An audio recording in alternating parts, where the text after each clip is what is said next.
Today, we're diving into a really powerful idea from Brianna Wiest's book, The Mountain is You. And the whole concept is this: the biggest, toughest obstacles we face in life, they're not out there somewhere, they're right inside us. So let's get ready for the climb. It's a super frustrating feeling, isn't it? That sense that you are the one getting in your own way, holding yourself back from the life you actually want to live. Well, that right there is the very heart of what we're talking about today: self-sabotage. And this quote just nails the book's central message. The journey isn't about battling the world around you. It's about understanding and eventually mastering the landscape inside of you. The mountain you need to conquer? Well, it's you. Okay, so before we can even start climbing, we've got to map the terrain. And that means we first need to get a really clear picture of what self-sabotage actually is, and maybe more importantly, why we do it. So that's the textbook definition. But the key phrase here, the one that changes everything, is often subconsciously. We act against our own best interests without even realizing it's happening, usually because we're being driven by fears or beliefs we've never really looked at. I'm guessing this list looks pretty familiar, right? Procrastinating on that big project, or setting the bar so impossibly high you never even start? And what about that little voice in your head that loves to tell you you're not good enough? Yep, all classic, textbook forms of self-sabotage. It seems totally backward, doesn't it? I mean, why would anyone actively work against their own happiness and success? Well, it turns out the reasons are actually very, very human. You know, the surprising truth is that these behaviors are often a really twisted form of self-protection. We're afraid of failure, of course, but sometimes we're also afraid of the responsibility that comes with success. We stay in our comfort zones, even when they're not good for us, because what's on the other side feels terrifying. And maybe most powerfully of all, unresolved emotional stuff from our past can create these patterns that are designed to keep us safe, when really they're just keeping us stuck. Okay, so we've mapped the mountain. Now it's time to pack our gear. To make this climb, we're going to need the right tools to navigate our own internal world. So let's see what the book recommends.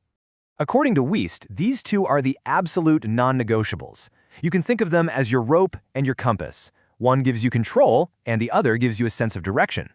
This slide shows the huge difference between two mindsets. Over on the left, you've got the victim mindset, where life just kind of happens to you. But on the right, you have personal responsibility. And that's this radical idea that while you can't always control what happens, you always control how you respond. And this isn't about blaming yourself, it's about taking back your power. And here's our second essential tool: emotional intelligence, or EQ. A lot of self-sabotage is driven by these knee-jerk emotional reactions that we don't even understand. So EQ is the skill of navigating those emotions instead of just being swept away by them. You can really think of it as a four-step process. It all starts with simply recognizing what you're feeling in the first place. From there, you learn to manage those impulses instead of letting them run the show.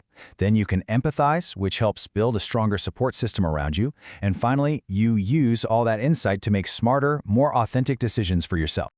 All right, we've got our gear. Now for the really challenging part, the climb itself. This is where we put those tools to use through a process the book calls inner work. So inner work is really the core of this whole climb. It's the deep and, yes, sometimes difficult practice of looking inward to finally understand the why behind your actions.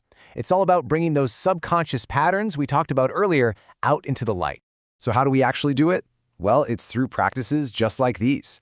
Self-reflection is all about connecting the dots between what you think and what you do. Mindfulness is the art of just observing your feelings without judging them as good or bad. And introspection is when you go one level deeper, questioning those core beliefs that are really driving everything. And this brings us to such a critical point. This inner work is the path to healing, because so many of our self-sabotaging behaviors are really just coping mechanisms for pain that we've never truly processed. Now this is a game-changing idea. The goal isn't just to get rid of the pain, but to actually transform it. Your struggles, your trauma, all your hardships, they can become your greatest sources of strength and wisdom. So here's how that transformation actually happens. You start by reframing the story you tell yourself about what happened. Then you learn to accept what is, instead of fighting it. You actively heal. You find gratitude for the lessons you've learned, and then, this is the key, you channel that experience into a new purpose. Your pain literally becomes your power. So after all that climbing, what's at the top? What's the ultimate goal of all this inner work? Well, the book calls it self-mastery. Self-mastery isn't about being perfect. Not at all. It's about becoming the architect of your own life. It's that point where your daily actions are in true alignment with your deepest values and your biggest goals. And what does that actually look like in real life? It means you have emotional regulation. You respond thoughtfully instead of just reacting on impulse. It means alignment, where what you do actually matches what you believe. It means true authenticity. And finally, resilience, that amazing ability to bounce back from anything and come back stronger than you were before. Which brings us right back to the core idea of this entire explainer. The obstacle and the path are the exact same thing.